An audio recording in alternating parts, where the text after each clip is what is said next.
palengke. Bibili tayo ng ating mga paninda. Yung iba kasi guys napamili ko na kahapon. Yung iba na lang ang bibilhin ko yan.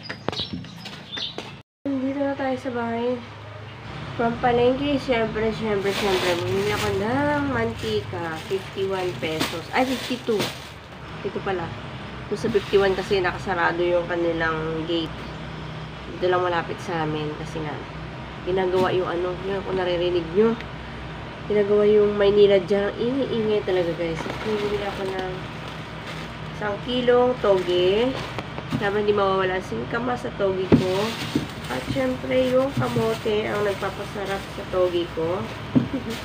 Toge ha, toge. Pakinggan nyo mabuti. Toge. Toge ko. Kasi ito ay 1/4 na sugar. May 1/4 pa ako dyan. Gagamitin ko sa maruya ko. Dahil nandito na yung mga saging ko.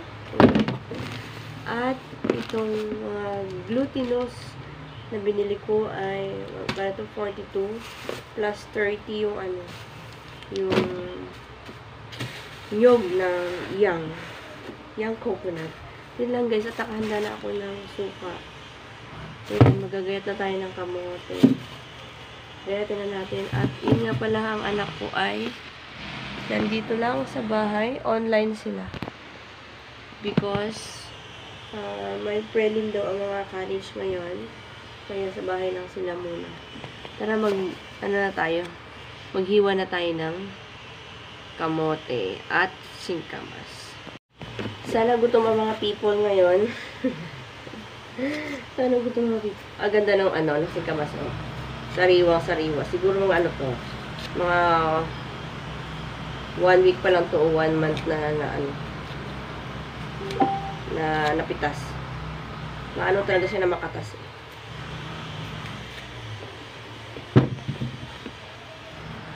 Kamote. Ito yung kamote ko.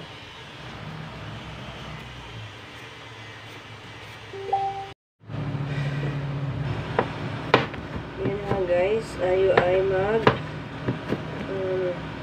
hiwa. Tumayo na ako guys. Kasi hindi ako makapwersa. Masyadong matigas tong kwan.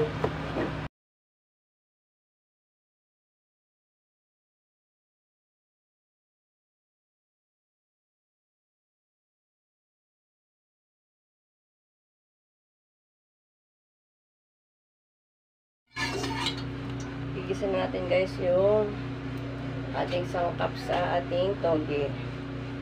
Lumpiang toge, kamote, ay singkamas pala mo. Napansin ko sa ilang araw kong pagluluto lagi, mas mahirap lutuin ang singkamas kesa sa kamote. Kaya kamote muna unahin natin. Saka natin to. At babaho.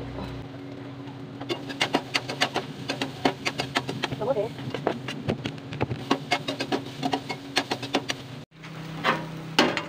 Kamote at singkamas yan. Hindi siya ganun kadilaw yung kamote. Hindi katulad yung isa.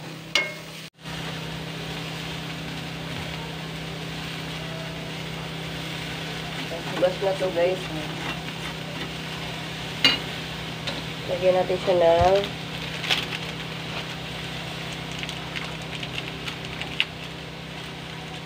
seasoning. Disclaimer lang.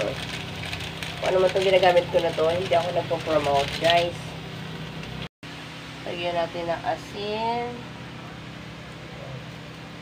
Isa pa. Hirap na walang stand, guys. So, para hindi pa. Konting kurot pa.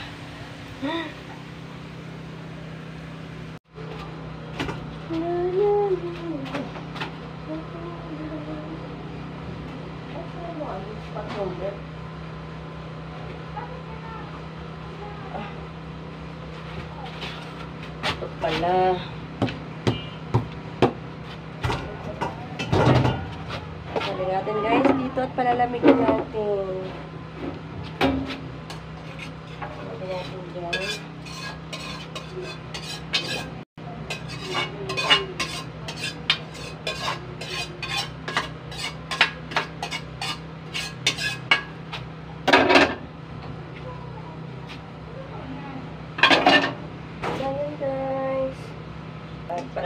natin, saka natin balutin.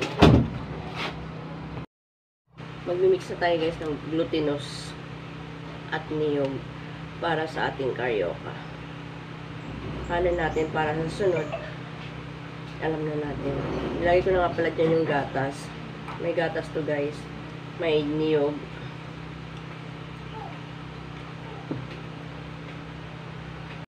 Lagyan din natin ng konting asukal.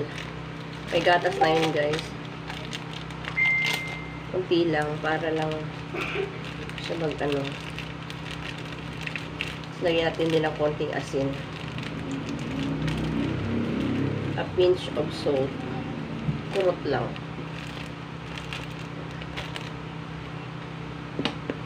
Tapos, lagyan natin ng tubig onti-onti.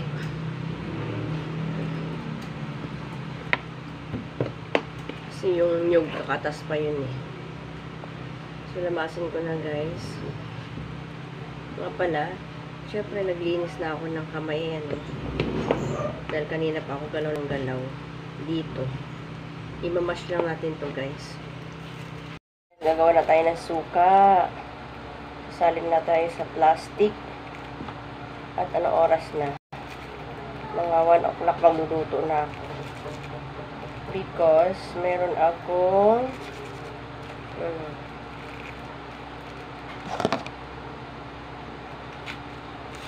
other kinds of merienda, carioca.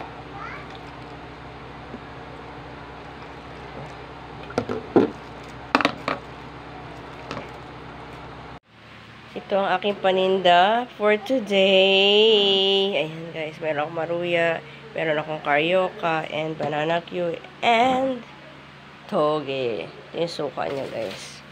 Yan. So, ready na ako yung iluto yan maya-maya after 1 hour na nakaganyan yan. At aking piprito na sila. Mga 1 o'clock or 1:30 magluluto na ako. Para tamang-tama na meriendahan ng 3 o'clock. Ito ang aking banana Q, toge. Dito na ako sa bahay. At yan, bilang na tayo ng ating napagbentahan. 1, 2, 3, 4, 5, 6,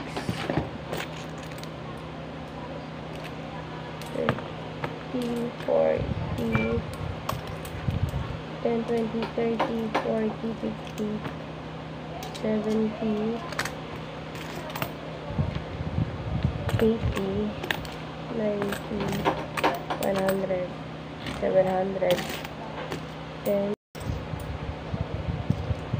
kalamid ako, 719, 6, 10,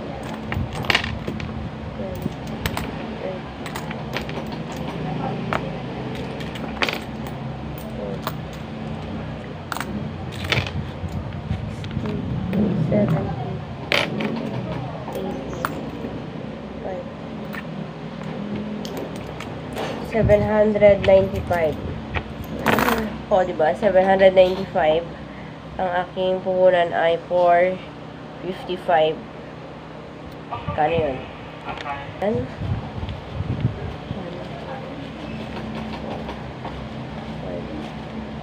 Naka 300 din ako this day.